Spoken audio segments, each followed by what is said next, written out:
Lietas notiks pilnā ātrumā, jo ir pagrieziens. Piesprādzējies, jo ir pagrieziens. Lietas kustās, notiek atbrīvošana, pārvietošana ieņem vietu. 1. ķēniņu 19:19. Un viņš devās ceļā no turienes un sastapa Elīsu, Safata dēlu. Tas ara ar 12 pāriem vēršu, kas visi gāja viņam pa priekšu, bet viņš pats bija pie 12. jūga. Tad Elija gāja tam garām un uzmeta viņam savu apmetni. Apmetnis simbolizē pravietisku svaidījumu, nodošana, atstāja darbu. Dievs kādu no jums pilnvaroja, paaugstināja, sauca uz dažādām vietām, uzdevumā uz dažādām vietām. Kādu no jums Dievs sauca iet uz to pašu zemi, kur dzīvo tavs vīrs. Ne tikai izdzīt iedzīvotājs no zemes, bet lai tava godība tiktu nodota arī vīram. Kāds no jums bija steigā no ienaidnieka, jo staigāja mērķī, apkāvi dēmonus. Ienaidnieks bija tava apmetņa aste, un Dievs tevi novirzīja uz dažādām dzīves vietām, un visur, kur tu ej, tu izdzen iedzīvotājs no zemes. Vieta, kur tu gāji, satiki savu vīru, un caur šo tikšanos, kad nodošana aktivizācija ieņēma vietu, dažreiz tas nav par to, ko tu saki vai izskaidro, bet tieši fiziski satikties. Tur, kur Dievs tevi sūta, tu nesi Dieva slavu, Dieva godību, un tu izraisi pagriezienu, aktivizāciju tiem, ar ko Dievs liek satikties. Kāds ir tava vīra aicinājums? Viņš iet cauri šai tikšanai ar tevi, viņš saņems dubultu svaidījumu, kas ir pār tavu dzīvi. Elīsa saņēma dubultu svaidījumu no Elijas svaidījuma, tad, kad satikās. Tu vīram stāstīsi, kāds ir Dievs, runāsi par Dievu, tās ir sēklas, kas aktivizēs, ieņems vietu. Un noteiktā laikā tu redzēsi fizisku manifestāciju no dubultā svaidījuma.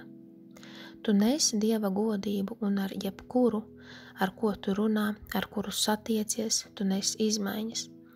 Tu esi pārējas praviete. Dievs tevi sūta pie cilvēkiem uz vietām, lai aktivizētu, nestu pārmaiņas, lai noņemtu cilvēku un ieliktu to, kam tur jābūt. Kas ir ar tīru sirdi? Tavs uzdevums ir tavs vīrs.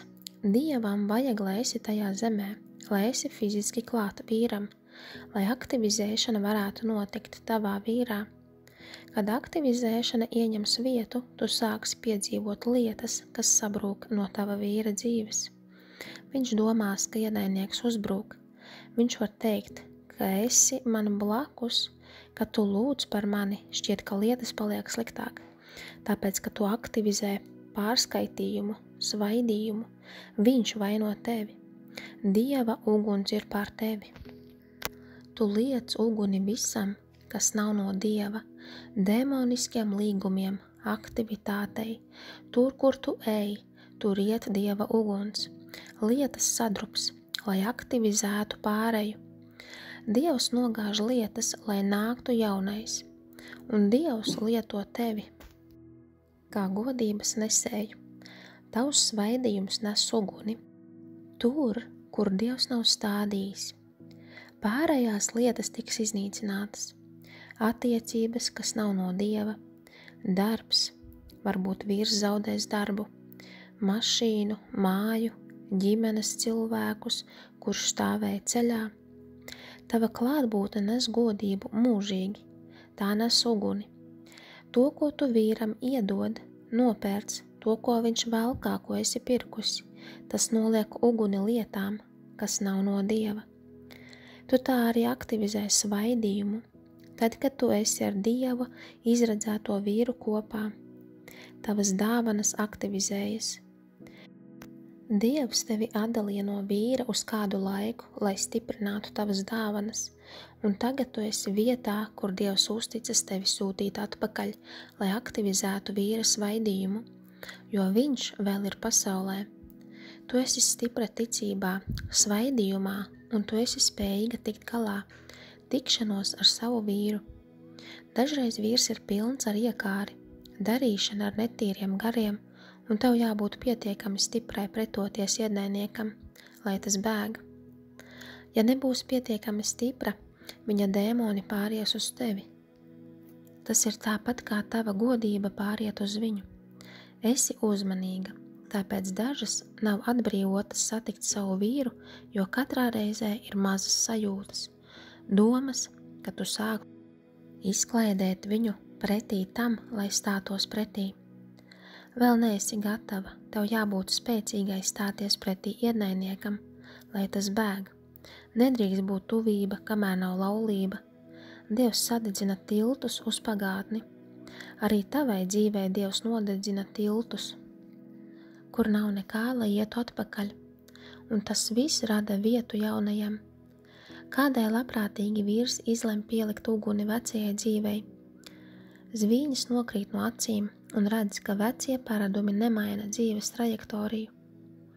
Vecā domāšana neievedīs dzīvē kādu vēlies. Arī ar viltus sievietēm no pagātnes ir sadedzināti tilti. Ezra 10, 2-3. Mēs esam bijuši neusticīgi un grēkojuši pret mūsu Dievu un esam veduši mājās svešas sievas no tās zemes tautām, bet vēl taču ir cerība Izrēlam. Mums visiem tagad tikai jāapsolās mūsu Dievam, ka mēs visas šīs sievas un tos, ko viņas dzemdējušas, izraidīsim pēc mūsu kunga padoma un to padoma, kas sajūt bailes mūsu Dieva pavēļu priekšā, un to, lai darām saskaņā ar likumu. Jūtas vainīgi apracot svežzemju sievietes, viltus, neīstā sieva un pat bērni. Ja tā nav Dieva griba, tā ir viltus neīstā sieva, un kādas no šīm attiecībām ir jāatstāj aiz muguras. Arī līgums jāiznīcina. Dieva uguns pār līgumu, šķiršanās, jo Dievs to nav dibinājis, izveidojis šīs attiecības. Elija, kad satika Elīsu, kad Elīsa strādāja, viņš pats izlēma un teica, ka nāks un sekos Elijam. Pirms sekoja, sadedzināja darba vietu, no kurienes nāca nauda. Atvadījās no vecākiem, no lietām, kas palīdzēja izdzīvot. Tavs vīrs, viņš pieņems lēmumu pielikt uguni vecajai dzīvei, lai neskatītos atpakaļ, jo tur vairs nekā nav. Viņš apzinās, ka Dievs dod žēlastību, piedzīvoja drāmu, jaunu darbu, redz, ka lietas nedarbojas, sāk saprast, kurā virzienā jāiet, jo vecie ceļi rada stagnāciju, neredz progresu. Saka kāpnicis būt slimam un nogurušam, nonāk tajā punktā, sāk notikt pārmaiņas. Ja nenonāktu tajā punktā, nebūtu slāpes pēc pārmaiņām.